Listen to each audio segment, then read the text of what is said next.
ముందుగా ఆర్టీసీ కార్మికుడు శంకర్ గౌడ్ గారికి నివాళులు అర్పిస్తూ ఇలాంటి సంఘటన మరొకసారి పునరావృతం కావద్దు అని తెలంగాణ ఆర్టీసీ కార్మికులను మరీ విజ్ఞప్తి చేస్తున్నా. మనం సచ్చి సాధించేది లేదు, మనం పోరాడి సాధించుకోవాల్సిన అవసరం ఉన్నది.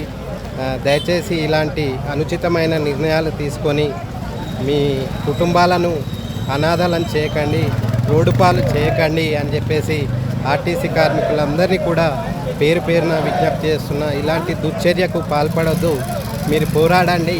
అవసరమైతే అన్ని పార్టీలను కూడా మద్దతు కోరుతున్నాము, అన్ని పార్టీలు కూడా మద్దతు తెలపడానికి సిద్ధంగా ఉన్నాయి.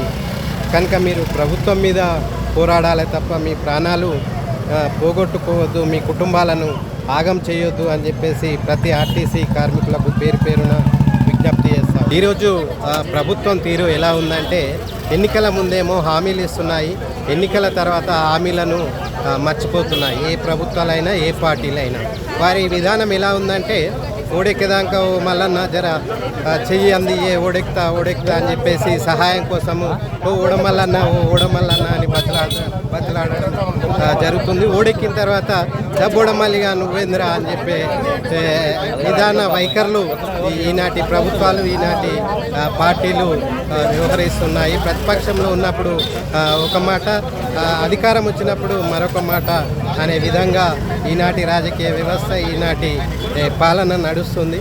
దీన్ని అందరూ గమనించాల్సిందిగా ఈరోజు మరి ఆర్టీసీ కార్మికుడు అకాల మరణానికి సంఘీభావం తెలియజేయడానికి అన్ని పార్టీలు కూడా మరి ఈరోజు ముషీరాబాద్ డిపో దగ్గరికి రావడం జరిగింది.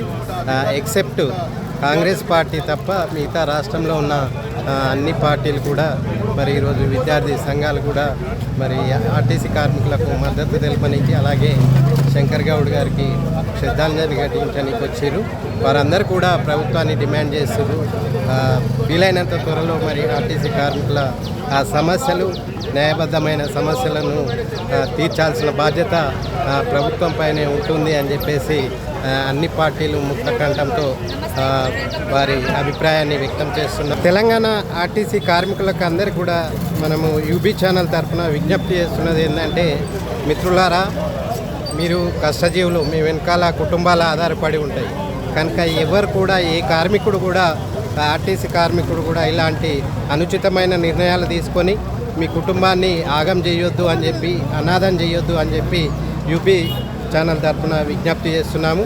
తెలంగాణ రాష్ట్ర కార్మికులు ధైర్యంగా ఉండండి, పోరాడితే పోయేది లేదు, బానిస సంఖ్యలు తప్ప అని మహానుభావులు అన్నారు. మనం పోరాడి మీ హక్కులు సాధించుకునే ప్రణాళికాబద్ధంగా ముందుకు పోవాలి తప్ప మనం ఇలాంటి ఆత్మన్యూన్యతతోని మన ప్రాణాలు అర్పించి మీ కుటుంబాలను అనాథలుగా చేయొద్దు అని చెప్పేసి తెలంగాణ ఆర్టీసీ కార్మికులందరికీ కూడా విజ్ఞప్తి చేయడం జరిగింది.